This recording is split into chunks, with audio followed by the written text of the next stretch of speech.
Welcome to the Salon Owners Collective Podcast. Each week on the podcast, you'll hear stories and tactics from experts and influencers who will provide you with actionable steps to transform your business and your life. I'm your host, Larissa and I help salon owners move from stress and overwhelm to lead a life of freedom and profit by implementing a strategic framework to grow and scale their business. So wherever you are in the world, I want to officially invite you to join me in this episode and make an important step in your journey towards more freedom and more profit.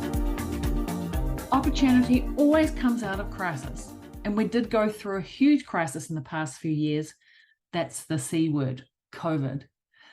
But we're stepping into 2024 and it's a new chapter. I don't want to hear about the wallows of post-COVID in your salon anymore. And although the new year can bring new challenges, like the shortage of team to recruit with the rise of the solo salon, that's a challenge I'm hearing a lot from salon owners right now, from all over the world. Team members are going solo and they're renting chairs. People don't want to work the long hours that they used to. They want to get paid ridiculous amounts. And I'm sure you're nodding your head saying, yep, I've had a team member run solo already. But trust me, there's a huge opportunity for the team-based salons because you can still make a healthy, profitable, heart-based, united team in this industry when you work with a team. You just need to take back some control. So I thought it was only fitting for the first Salon Owners Collective podcast for this new year to share a sneak peek from our last Salon CEO intensive event. We ran it at the end of 2023, where I shared the 3 things that salon owners should be focused on for 2024. Let's dive in. Let's start thinking about, we've looked back at the things that have served us well. We've let go of some things that are no longer serving us. I really want to start looking forward. And I want to just take a moment to think about the industry and what's changed over the last couple of years. I feel like, change is imminent. It's always happening, but it's been at pace in the last few years. And so I'm really keen to hear from you, like what have been the challenges for you in your experience over the last, well, let's just focus on the last year. Like, what have you experienced from an industry perspective, from an industry point of view? And I want you to pop it in the chat. What has been your biggest roadblock? Not you personally. We've done a little bit of focus on self. Let's look at the industry for a moment. What's been happening in the industry in the last year that has been challenging? Next post in there, inconsistency with appointments. Finding staff is incredibly hard. Price increase for products and finding staff shortage, people applying for senior positions who want to work at 2 different salons at the same time. That's a new one. Mental health of staff has been a big challenge.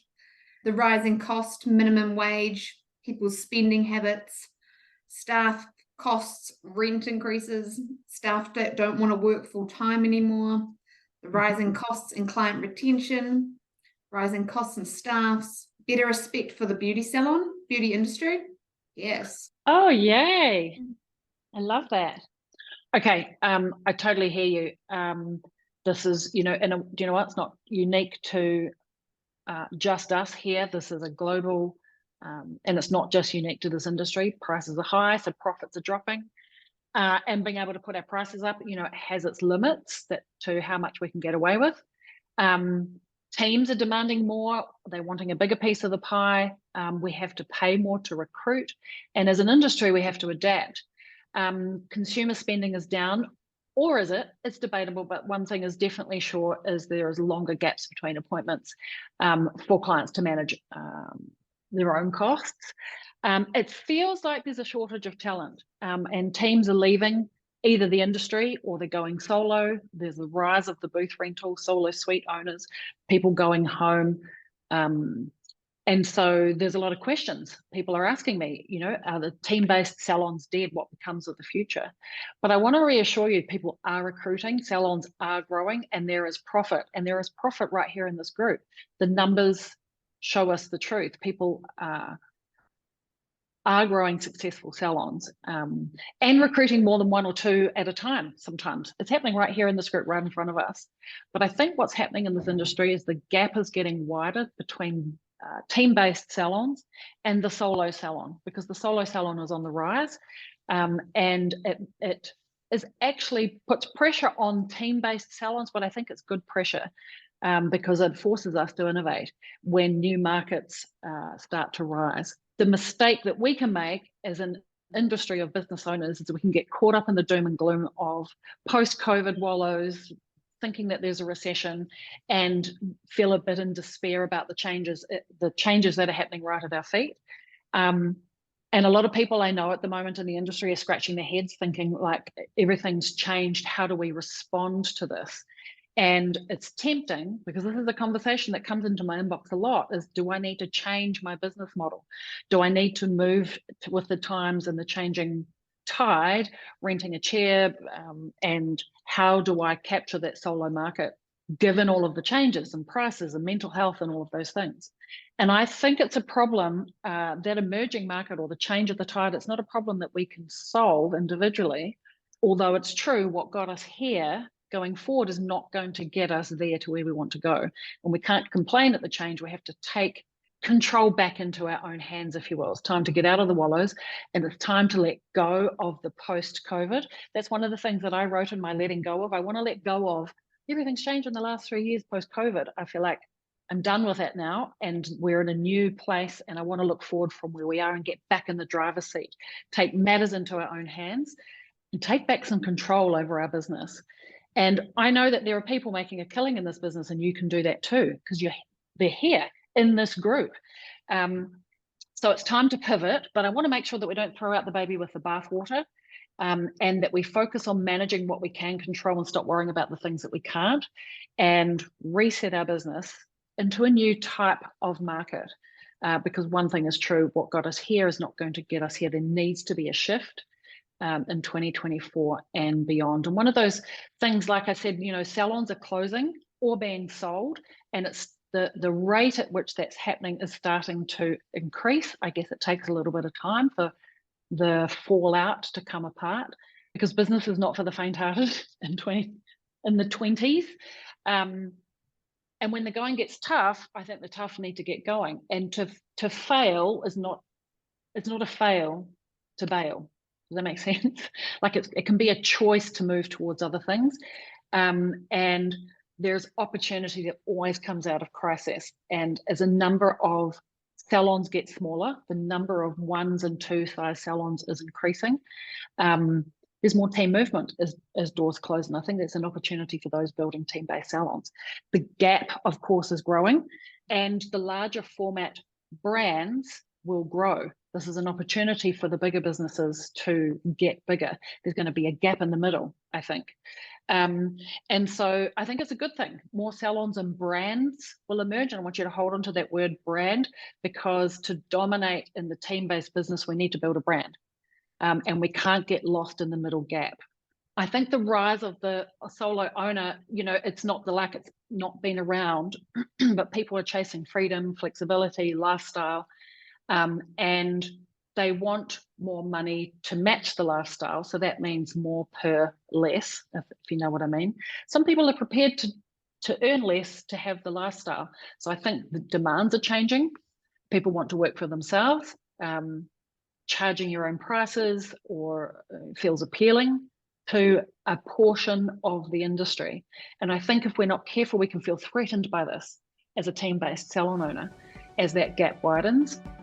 Hey, I just wanted to pop in to tell you something. Don't worry, we're going to get back to this awesome episode in just a second.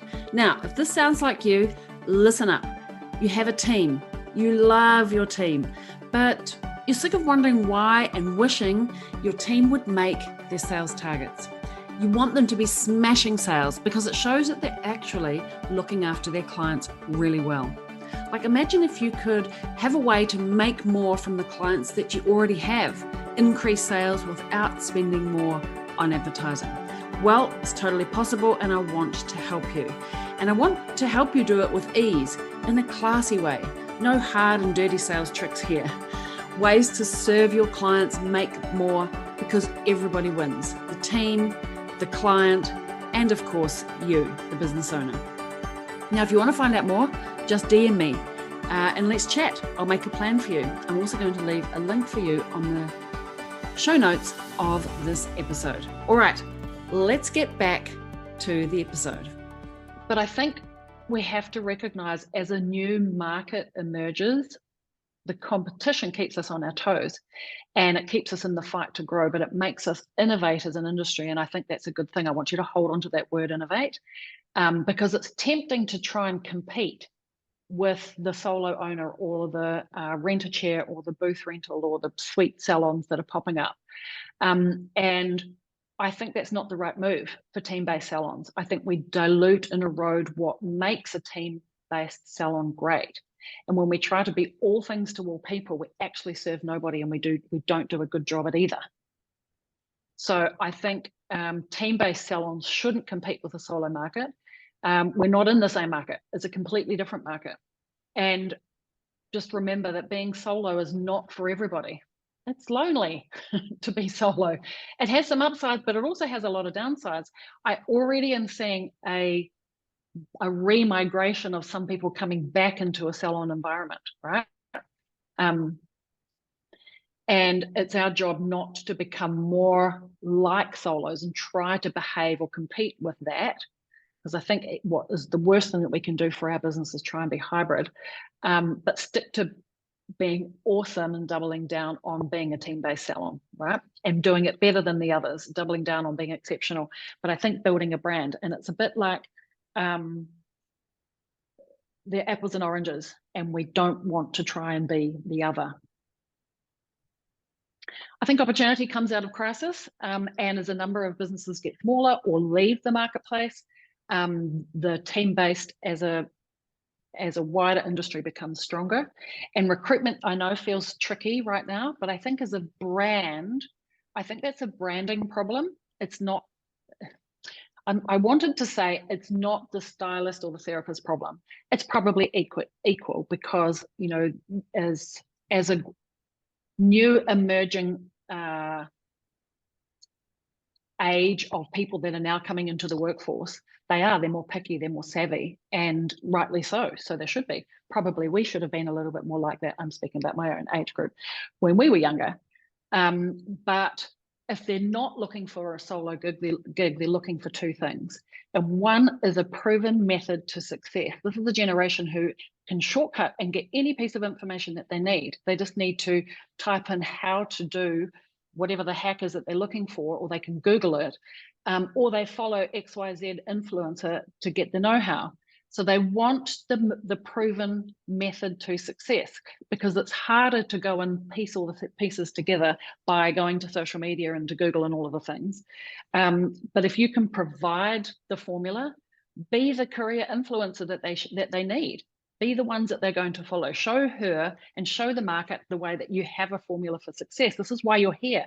Learn the formula of success and give them the systems and processes. I think there is somewhere in this industry a fear about over delivering to our team or over systemizing our businesses, or and fear of getting into the leadership role. But I think this is what this industry is looking for. Show me how to be successful, but we must deliver. And I think number two is the career pathway. We lose people when we run out of what their future is for them inside of our business. So we need to build future, a step-by-step plan for them to achieve their personal goals. So it starts to get a bit murky when it starts to be personal and business need to come together, but I think that's what we need to do to be successful moving forward. We want to become the vehicle for them to reach their goals and dreams and desires, whatever they may be. And we need to be a little bit more dynamic, I think, in building a team-based brand and be a little bit more all-encompassing.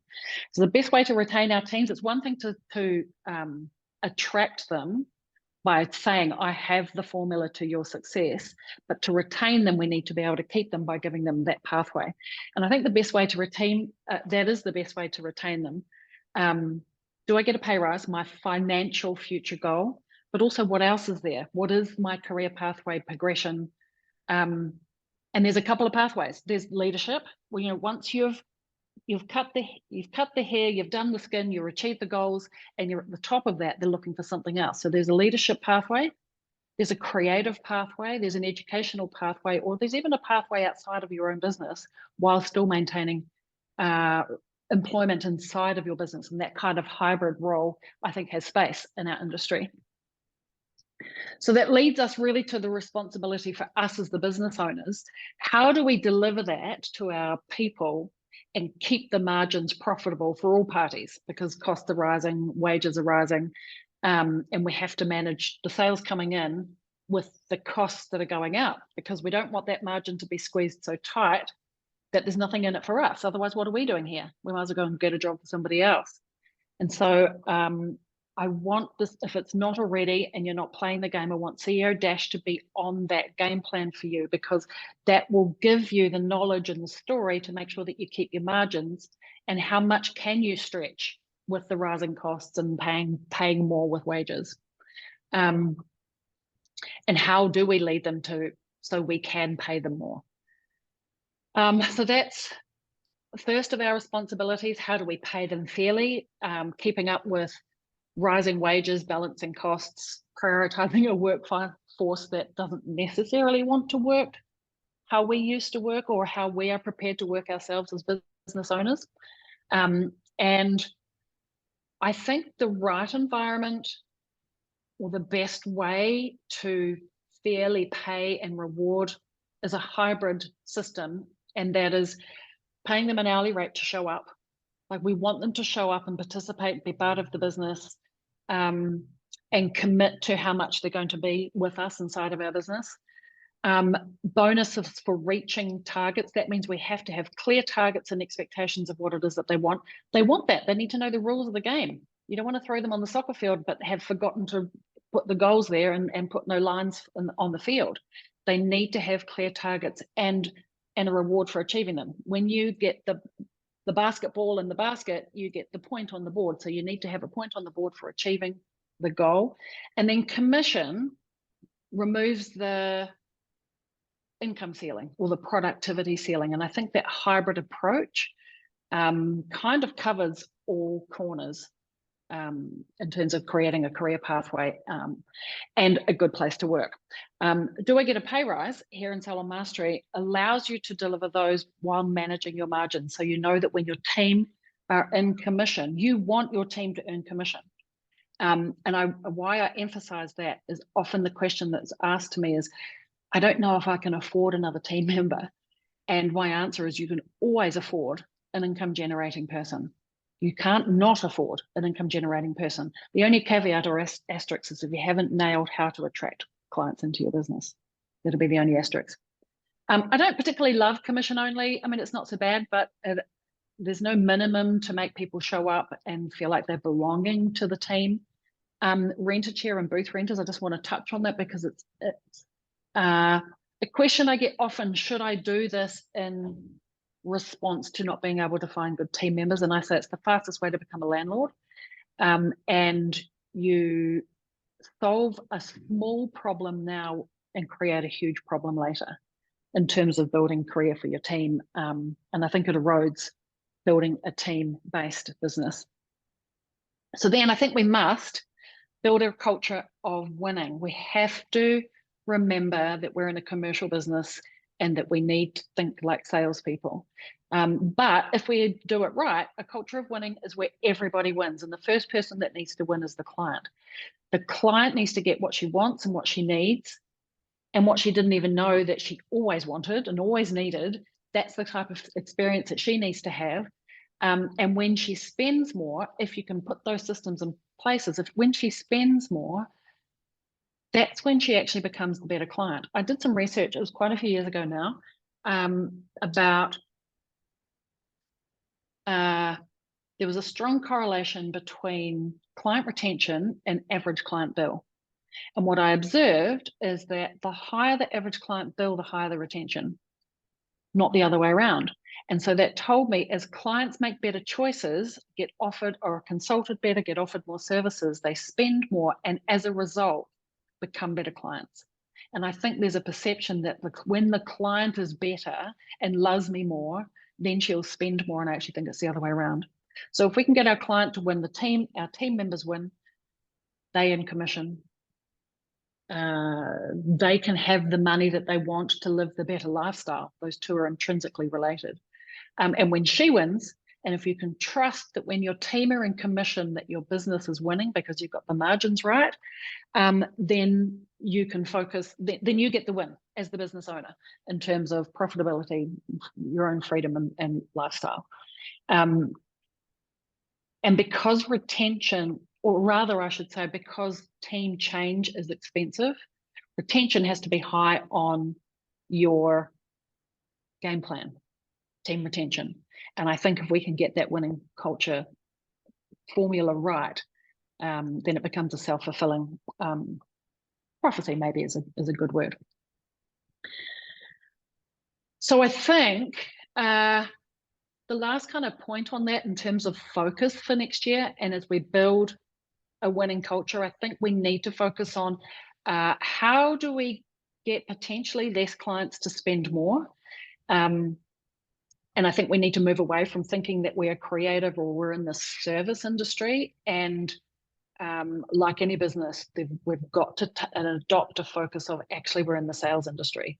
And if we do that, then we can afford to deliver better quality services. I think we want to be in the quality business moving forward into 2024, not the quantity business, because otherwise we're in the race to the bottom and we become part of the group that falls out the bottom of the industry. So how do we ensure that we deliver a quality service? We want clients coming to our brand, not our individual team members. And how do we train them to deliver on those brand promises without losing sight of individual talent? Because I know that's important. And a way to deliver a consistent brand experience. Because one thing I know to be true is consistency builds a brand. And I think that has got to be a takeaway for this year, is that team-based brands will win, and consistency builds a brand. I just want to say one more thing before we get into your own personal 2024 planning.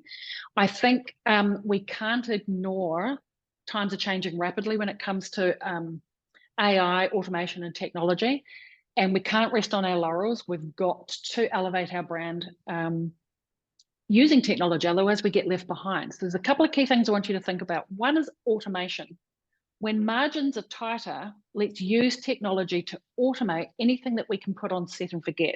If we can set it up once and put it on rotary, like why send, I know probably you're well doing this one, but it's a simple example.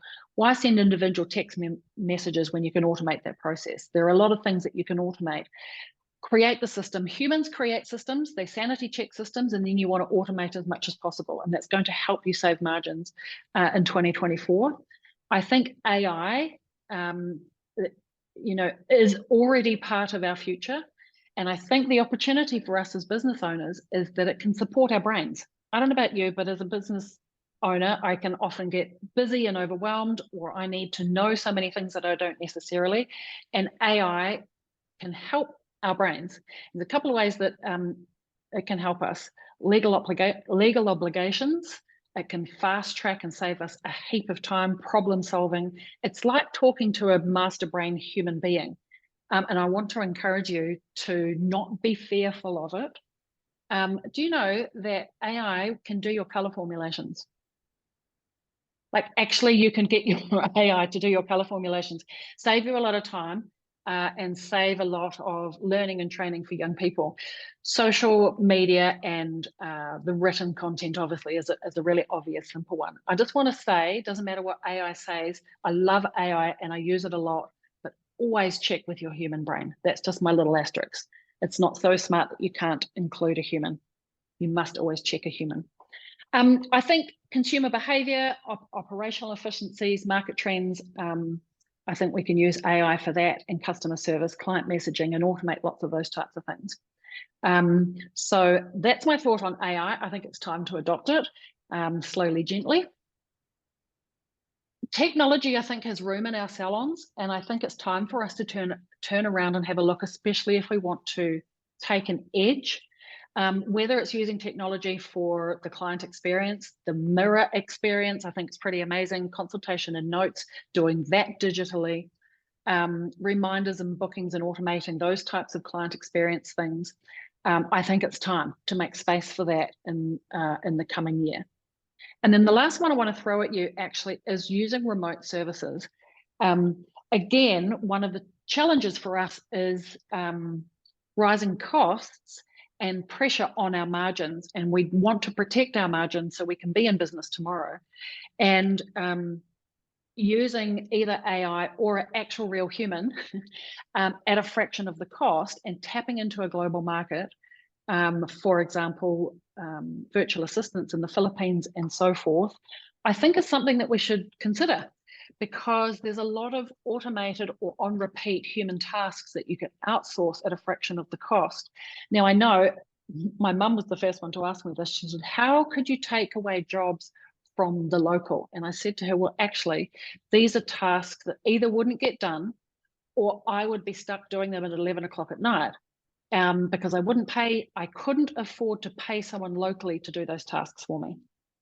And so I can be in the global market and use somebody at the fraction of the cost to do things that otherwise wouldn't, so I can better support those locally. I can serve my clients better locally, and I can look after my team because I have more brain space to actually focus on my local humans. So I think it's time to think globally when it comes to our workforce. Well, what a great way to kick off 2024 on the podcast. Now, I hope you enjoyed this episode and you're feeling ready for the year ahead, because we've had it tough in this industry and this industry is changing. But as I said, movement is good for those with grit to get growth. So just a quick recap on the 3 things that we should be focused on. Number 1 is take back the power and control what you can, because people are making a great living building successful and profitable salons in this industry. And so can you. You just need to be in the driver's seat, in control. Number 2, double down on the employment market and just be better and be the salon that stylists and therapists actually want to work for. But you must communicate it. You must communicate why you're different. And then number 3 is we've got to think about building a brand. You can't just be another salon, because that will help not only with recruitment, retention of your team, but also building clients. Team-based brands is what we need to think about in 2024 and beyond. So I'd love to know, what was your biggest takeaway from this conversation? Meanwhile, I'm excited to see what 2024 has in store for us here too at Salon Owners Collective and for the industry. We also have some great guests coming up on the podcast, so make sure you stick around for lots more salon chats. Now, if you haven't already, make sure you subscribe to this podcast. A rising tide lifts all boats. And the one way that we can get this podcast out to more people in the industry is if you subscribe. It kind of jigs the algorithm, and more salon owners and people from the industry will have an opportunity to be involved. It means that I can bring you better guests, and a rising tide lifts all boats. So one last thing, we're down to the last couple of open spots for Salon Mastery for January 2024. So all you need to do if you're interested in chatting and seeing if Salon Mastery is right for you, because maybe it's the Momentum program if you're a smaller salon, maybe it's the boardroom if you're $1 million plus.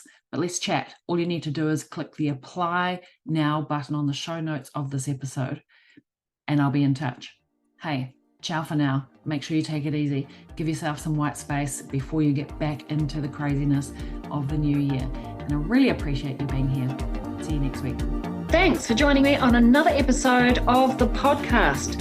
Tune in every week as I reveal the latest insights and advice on what it takes to truly master your inner salon CEO and master your salon success. Subscribe to the Salon Owners Collective Podcast on iTunes or Spotify, or visit us online at www.salonownerscollective.com. But make sure to join me in my Facebook group for answers to common questions and much, much more. Thanks for listening, and I look forward to tuning in with you again next week.